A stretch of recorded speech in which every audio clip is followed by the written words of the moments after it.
जय हिंद। आप सभी को शिक्षक दिवस की ढेर सारी शुभकामनाएं। आपके, हमारे या दुनिया के कोई भी इंसान हो, उस सबके जीवन में सफलता का सबसे बड़ा अगर किसी का हाथ होता है तो वो उसके शिक्षक का होता है। हम सभी के जीवन की जो सबसे पहली शिक्षक होती है वो हमारी माँ होती हैं। वो हमें ही सबसे पहले अक्षर ज्ञान वगैरह सिखाती है।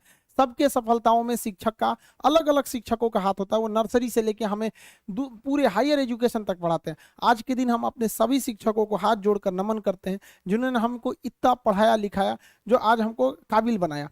उन सभी शिक्षकों को हमको कहते हैं। बहुत सारे शिक्षक हमारे बीच हैं और हमारे बहुत सारे शिक्षक अब इस दुनिया में नहीं है। भगवान उन्हें स्वर्ग से भी ऊपर बैकुंठ धाम में स्थान दे, जिन्होंने बहुत ही लगन से, मेहनत से पढ़ाया था। वो दौर जब हम लोगों का था तो एक शिक्षक के प्रति बड़ा एक डर रहता था। जैसे स्कूल या कॉलेज के ग्राउंड में टीचर्स को देख लेते थे, डर जाते थे लोग। बट आज के वक्त में हम देख रहे हैं धीरे धीरे इस चीज का नैतिक पतन होते जा रहा है। भारत में शिक्षकों की या शिक्षा की बहुत पुरानी परंपरा, ये हमें विश्व गुरु कहा जाता है। अब आप कहेंगे सर ये विश्व गुरु का मतलब क्या होता है, ऐसे ही भारत को विश्व गुरु क्यों कहा जाता है? तो आप एक एग्जाम्पल से समझिए। हमारे तत्कालीन राष्ट्रपति उस समय के 94 में डॉक्टर शंकर दयाल शर्मा थे। 1994 में डॉक्टर शंकर दयाल शर्मा भारत से आधिकारिक दौरा पर ओमान गए। ओमान की राजधानी मस्कत पर जब हमारे राष्ट्रपति डॉक्टर शंकर दयाल शर्मा का हवाई जहाज लैंड किया तो ओमान के जो किंग थे, वहां के राजा, वो कभी किसी को रिसीव करने एयरपोर्ट पर नहीं जाते। ये प्रोटोकॉल मतलब नियम कानून होता है। किसी देश के राष्ट्रपति वगैरह नहीं जाते जब तक कोई बहुत खास मेहमान नहीं आ जाता। और लेकिन वहां पर किंग जो है वो प्रोटोकॉल तोड़ दिए। और अमूमन अगर कोई प्रोटोकॉल तोड़ के आता भी है तो वो रिसीव करने के लिए नीचे खड़ा रहता है और राष्ट्रपति खुद उतर के आते हैं। लेकिन ओमान के राजा के, यानी ओमान के किंग के साथ ऐसा नहीं हुआ। हमारे डॉक्टर शंकर दयाल शर्मा अभी हवाई जहाज में बैठे ही थे तो ओमान के किंग सीढ़ियों से चढ़कर खुद गए और डॉक्टर शंकर दयाल शर्मा को उनके सीट के पास से जाकर रिसीव करके उन्हें लेकर आए थे। जब ड्राइवर्स और बॉडीगार्ड ने उनको कहा गाड़ी में बैठे, तो वहां के किंग ने ड्राइवर को हटाकर खुद ड्राइव किए थे डॉक्टर शंकर दयाल शर्मा के गाड़ी को, हमारे राष्ट्रपति साहब के। और उन्हें इतना इज्जत दिया गया था जो इससे पहले ओमान में किसी विदेशी गणमान्य को ऐसी इज्जत नहीं मिली थी। जब मीडिया वालों ने उनसे पूछा कि आखिर शंकर दयाल शर्मा में ऐसा क्या खास है जो आपने इतने सारे प्रोटोकॉल्स तोड़ दिए, आज तक किसी राजा या किसी देश के प्रधानमंत्री राष्ट्रपति को इज्जत नहीं मिली, तो ओमान के किंग ने कहा कि जब मैं स्टूडेंट था और भारत में पढ़ाई कर रहा था तो उस समय पुणे में जब उनकी पढ़ाई चल रही थी ओमान के किंग के, तो डॉक्टर शंकर दयाल शर्मा वहां पे उनके शिक्षक थे, वो वहां पे प्रोफेसर थे। तो उनका कहना था मैंने किसी राष्ट्रपति या प्रधानमंत्री को वो इज्जत नहीं दिया, बल्कि मैंने अपने गुरु को यह सम्मान दिया, उन गुरु के लिए मैंने इतने सारे प्रोटोकॉल तोड़े। इसलिए भारत को विश्व गुरु कहा जाता था। प्राचीन काल से आज तक बहुत सारे लोग भारत में आते हैं, शिक्षा लेकर बड़े बड़े पोस्ट पर पहुंचे हैं। उसके बाद से अभी तक कई सारे राष्ट्रपति, प्रधानमंत्री अलग अलग देशों के ओमान में गए, लेकिन उन्हें जो प्रोटोकॉल के तहत ही एक सम्मान मिला, वो सम्मान आज तक किसी को ओमान के किंग द्वारा नहीं मिला जो हमारे शंकर दयाल शर्मा जी को मिला था। हमारे शिक्षक हमको एक टीचर के साथ साथ एक दोस्त, एक गार्जियन की भी भूमिका में रहे। हमारा लाइफ का सपना था कि हम फौज में जाएं। हमने एग्जाम भी दिए थे, एनडीए वगैरह कई सारे डिफेंस के लिए। लेकिन मेरे साथ एक गड़बड़ी था कि मेरा हाथ टेढ़ा था, ये एंगल वगैरह बहुत ज्यादा मेरा हाथ टेढ़ा है, तो मेडिकली अनफिट होने की वजह से हमारा फाइनली सिलेक्शन नहीं हो सकता था। हम काफी फ्रस्ट्रेट हुए थे कि हम क्या कर सकते हैं। तो हमारे टीचर ने मजाक मजाक में कहा था कि तुम एक काम करो, तुम दूसरे को पढ़ाओ, तुम्हारा हाथ टेढ़ा है तो क्या हुआ, दूसरे का करियर सीधा कर दो। टीचर्स ने हर वक्त में मोटिवेशन किया, चाहे कहीं पे भी, स्कूलिंग लाइफ में कभी मार्क्स खराब आ जाना, कभी इस सब में, तो टीचर्स हमेशा सपोर्ट में किए। एक बार हमको याद है कि ग्रेजुएशन में बीएससी में थे हम, मेरे मार्क्स बहुत ही खराब थे, ग्रेजुएशन 49% था। इतना कम बहुत खराब होता है, ये तो एक नॉर्मल से भी लड़कों का भी इससे ज्यादा ही आता है। मार्क्स बहुत कम आए थे, हम टेंशन में हो गए थे वहां पे। तो उन्होंने कहा टेंशन क्या लेते हो, लाइफ में टॉप करो, स्कूल या एग्जाम में टॉप किए ना किए कोई फर्क नहीं पड़ता है यहाँ पर। इसलिए किसी भी लाइफ की एंट्री भले खराब हो लेकिन एग्जिट एकदम तगड़ा होना चाहिए। आपका बचपना भले गरीबी में बीता हो लेकिन आपके माँ बाप की बुढ़ापा कभी गरीबी में नहीं बीतनी चाहिए। और लाइफ में ठोकर लगना तो बहुत जरूरी है, क्योंकि ताश में जोकर और जिंदगी में ठोकर कभी भी माहौल बदल सकते हैं। और बुरा वक्त से कभी घबराना नहीं चाहिए, क्योंकि बुरा वक्त ही बताता है कि लोग क्या थे और हम क्या समझ रहे थे। लाइफ में सबके साथ चैलेंजेज आते हैं, सबके जीवन में कठिनाइयां आती हैं। कठिनाइयों का आना एक पार्ट ऑफ लाइफ है और उससे जीत कर निकल जाना एक आर्ट ऑफ लाइफ है। सबके जीवन में संघर्ष आते हैं, हम लोग के समय में भी आए थे। बहुत सारे लोग ठग के चले गए, हमको तो इतना ज्यादा ठगा गया कि हम पटना केवल इसीलिए रुके कि हमको घर जाने का पैसा नहीं छोड़ा था। इस तरह से हमको यहाँ पर नोच लिया था लोगों ने। लेकिन हम धैर्य रखे, अपने टीचर से बात की तो उन्होंने काफी मधुर भाषा में बोला कि देखो बेटा, जीवन में किसी को ठगना पाप है, ठगा जाना कभी पाप नहीं है। तो तुम्हें कोई ठग रहा है तो ये उसकी गलती है, जीवन में तुम किसी को मत ठगना। क्योंकि हम किसी भी इंसान के सीसीटीवी कैमरे से बच सकते हैं, लेकिन जो ऊपर वाले ने सीसीटीवी कैमरा लगाया है उससे कोई नहीं बच सकता। इस देश में कुछ ऐसे लोग हैं ना जिनको अपने बारे में मतलब नहीं है, लेकिन दूसरे के बारे में टांग वो ज्यादा लगाएंगे। उन लोगों से कहते हैं भाई दूसरे के ऊपर पीएचडी करने से बेहतर है खुद के ऊपर ग्रेजुएशन कर लो, ज्यादा अच्छा रहेगा। हमको एक बार 22 मई को रिपोर्ट ऑन खान सर पूरा ट्विटर पे ट्रेंड कर दिया, सर आप लोगों ने देखा होगा, अजीब सा माहौल बना दिया उन लोगों ने। कीजिएगा, वक्त जब बिगड़ता है तो गूंगे भी बुराई करने लगते हैं, जब लोग बराबरी नहीं कर पाते तो पैरों के नीचे खुदाई करने लगते हैं, लेकिन ऐसे लोग ज्यादा देर तक टिकते नहीं हैं, सारे लोग खत्म हो जाते हैं। वैसे भी जब इस कंट्रोवर्सी चल रही थी मेरे पे, तो सारे स्टूडेंट ने, सारे शिक्षक, अलग अलग फील्ड के, कुछ डॉक्टर्स, वकील, मतलब इवन जो लोग एजुकेशन से डायरेक्ट नहीं जुड़े हैं, इनडायरेक्टली जुड़े हैं, उन लोगों ने भी बहुत सपोर्ट किया। आप सभी लोग का आज के दिन बहुत बहुत धन्यवाद करते हैं, ताकि आप लोगों ने बहुत ज़्यादा सपोर्ट दिखाया।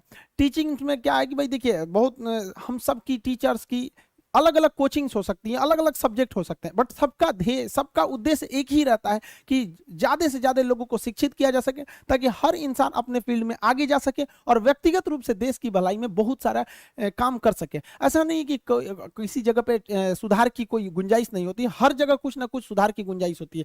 टीचिंग फील्ड में भी हमने एक चीज़ को देखा है कि मतलब टीचिंग में एक टीचर दूसरे टीचर, कुछ ऐसे नहीं, ऐसे 2-4% टीचिंग्स में देखे होंगे कि किसी दूसरे टीचर की बुराई करना, या वो ऐसा पढ़ा रहे हैं, ऐसा नहीं करना चाहिए किसी भी टीचर को, क्योंकि उसे इंडिविजुअल सोचना चाहिए कि इससे अगर वो किसी एक टीचर्स की बुराई कर रहा है तो इससे वो इंडिविजुअल नहीं रह जाता, फिर एक कैटेगरी। जब आप टीचर बोलते हैं तो एक समुदाय को वो दर्शाता है, तो ऐसा नहीं होना चाहिए। दूसरी टीचर्स में आज के वक्त में क्या है कि वही पुराना स्टाइल है कि भाई किताब खोलें और पढ़ाने लगे, तो ये गलत है तरीका। टीचर्स के अंदर खुद सोचना चाहिए कि अगर वो लोग, कोई भी टीचर हो दुनिया में, कोई भी, अगर खुद से किताब सामने रखेगा तो एक सामने पढ़ने वाले स्टूडेंट का मोरल गिर जाएगा कि भाई टीचर्स ने खुद ही खुद किताब खोल रखा।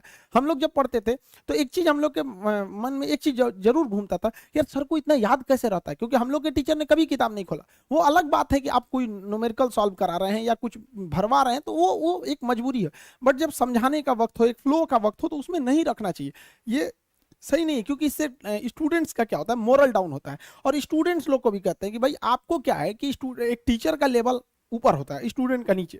अगर टीचर इस लेवल पे पढ़ाने लगे तो स्टूडेंट को समझ में नहीं आएगा, और स्टूडेंट एकदम नीचे रहेगा तो उसे भी समझ में नहीं आएगा। तो टीचर्स को क्या है कि अपनी भाषा वगैरह सरल करके थोड़ा स्टैंडर्ड नीचे लाना है लेवल को, और स्टूडेंट्स को घर पे थोड़ा एक्स्ट्रा मेहनत करके बराबर आना है, तब दोनों में अच्छे से समझ में आएगा। बट यहाँ स्टूडेंट्स को लगता है कि डर नाम का चीज नहीं है। गार्जियन को भी कहते हैं कि भाई आप अपने बच्चों को जी जान से मोहब्बत कीजिए, बट उस पर उस तरह से नजर रखिए जैसे दुश्मनों पर नजर रखते हैं, वरना वो बिगड़ेगा। समय दोबारा समय नहीं देता है किसी के पास में। लड़का को फ्रस्ट्रेट होता है तो एक बार अपना टाइम टेबल बनाएगा, सुधारेगा, भाई इतना ऐसा टाइम टेबल बनाओ जो दिल में रहता हो। और बहुत से लड़कों को देखते हैं कि सुबह 4 बजे उठते हैं, हमने अपनी लाइफ में कभी 4 बजे नहीं उठेंगे तो पूरा दिन डिस्टर्ब रहेगा। आप जिस समय कंफर्टेबल है उस समय उठिए, लेकिन हाँ एक बात जरूर याद रखिएगा, जितना जल्दी उठेंगे उतना ज्यादा आपके पास वर्क टाइम ज्यादा रहेगा। अब देर से सो के उठेंगे तो आप एक अच्छा सा वर्किंग टाइम को गंवा चुके रहेंगे। तो एटलीस्ट कोशिश कीजिए कि भाई बहुत से बहुत तो 6-7 के बीच में उठ ही जाइए, और पहले उठते हैं तो ये अच्छी बात है, लेकिन ऐसा नहीं है कि जो पहले नहीं उठते हैं उनके लिए बहुत गलत बात।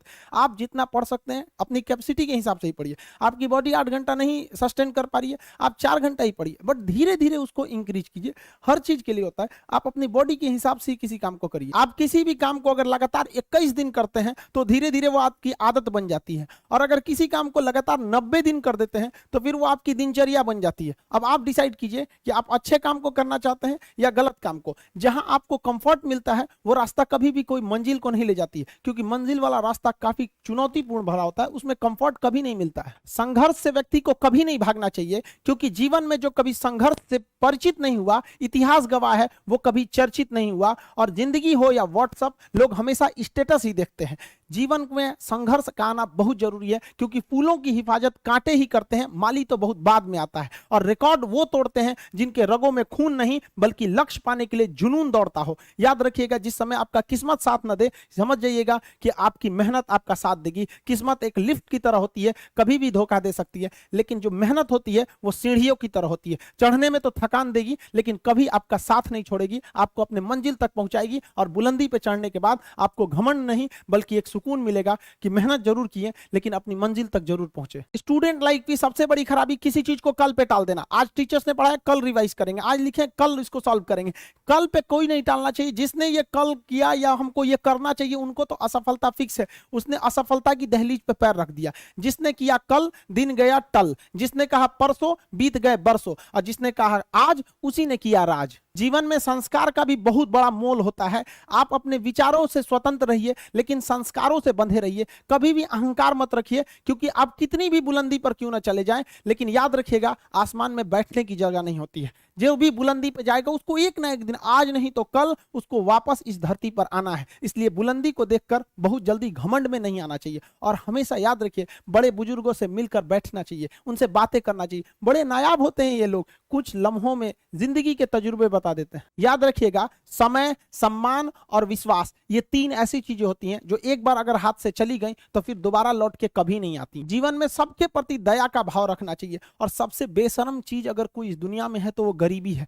कमबख्त उम्र का भी ख्याल नहीं रखती है, और किसी के वक्त का मजाक मत उड़ाइएगा जनाब, ये वक्त है सबके चेहरे याद रखता है। सबके प्रति दया और आदर की भावना रखिएगा। कभी जानवर मिले तो उनके लिए भी 2 रोटी निकाल लीजिएगा, क्योंकि जनाब इन्हें नहीं पता है कि खाने के लिए पैसे देने पड़ते हैं। हम सब टीचर्स डे मनाते हैं, मदर डे, फादर डे, कई सारे डे को मनाते हैं। काश एक रोटी डे होता कि कम से कम उस दिन तो देश के गरीबों को भरपेट खाना मिल सकता था। ये जिंदगी है, इसे सीखना बड़ा मुश्किल होता है, क्योंकि जब तक ये समझ में आती है ये आधी खत्म हो चुकी रहती है। इस जिंदगी में आप चाहेंगे कुछ, मिलेगा कुछ, बनना कुछ और रहेगा। बहुत ही ज्यादा अनसर्टेनिटी होती है इस जिंदगी में। हर कदम पर हमें कुछ ठोकरें लगती हैं और हमें कुछ ना कुछ सीखने को मिलता है। अगर बात करेंगे इस साल की, तो टीचर ऑफ द ईयर, इस बार टीचर ऑफ द ईयर कहेंगे तो कोविड-19 को कहेंगे, क्योंकि इसने बहुत अच्छों को सिखा दिया कि वो क्या थे। चंद गज 2 गज जमीन में दफनाया गया उसे, जो करोड़ों का मालिक हुआ करता था। सबको समझ में आ गया कि पैसा धरा का धरा रह जाता है, इंसान कठपुतली है। इसलिए मिल बांट कर रहिए, जितनी जिंदगी है एक दूसरे से संपर्क में रहिए, एक दूसरे के दुख में सुख में भाग लीजिए। किसी के सुख में जाइए या ना जाइए, लेकिन दुख में जरूर साथ दीजिए, क्योंकि अपने वो नहीं होते हैं जो तस्वीर में साथ हों, अपने वो होते हैं जो तकलीफ में साथ देते हैं। इस बार इस कोरोना ने बहुत सारे लोगों को, अपनों को खोया। शायद ही कोई ऐसा गांव होगा जहां अपनों ने नहीं, अपने किसी अपनों को नहीं गंवाया हो। तो उन सब की आत्मा को भगवान शांति दे, उनके परिवार के लोगों को यह हिम्मत दे कि वो इस दुख की घड़ी को निपट सके, इससे जल्दी से बाहर आ सके। और जितने लोग हैं जो अभी कोरोना भी पूरी तरह से खत्म नहीं हुआ है, वैक्सीनेशन को बहुत तेजी से करें, ताकि ये जनजीवन पूरी तरह से अपनी पटरी पर आ पाए। देखिए बहुत सारे लोगों का कहना है कि कोरोना ने उनका बिजनेस बर्बाद कर दिया, उनका आय का साधन बर्बाद कर दिया, परिवार उजाड़ दिया। हम इस बात को मानते हैं, लेकिन याद रखिएगा जिसके पास खाने के लिए कुछ नहीं होता है उसे हराना असंभव होता है। अब याद रखिए, अब आपको जिनको ने बहुत ज्यादा संघर्ष देखा उन्हें हराना मुश्किल होता है, क्योंकि झूला अगर बहुत पीछे जाता है तो याद रखिएगा वो बहुत आगे का भी सफर करता है। इसलिए जिंदगी से संघर्ष से सीखना रहना चाहिए, भागना नहीं चाहिए। आप सब देश के किसी भी कोने में रहे, हमेशा एक दूसरे का साथ दे, अपने गुरु का हाथ पकड़ के चले। जीवन में किसी के पैर पकड़ने की जरूरत नहीं पड़ेगी। देश के सारे स्टूडेंट्स को मेरे दिल से ढेर सारी शुभकामनाएं। उन्हें जल्दी से जल्दी भगवान सफल करें, और अपने माँ बाप का सपना लेकर, वो जिस सपने को लेकर वो आगे बढ़े, जल्दी से जल्दी वो सपना पूरा करें, ताकि माँ बाप का भी सीना गर्व से चौड़ा हो सके। हम लोग अब रेगुलर क्लास करते रहेंगे, मंडे से हर एक क्लास अपने टाइम पर लाइव चलते रहेगा। मिलेंगे नेक्स्ट क्लास में। जय हिंद।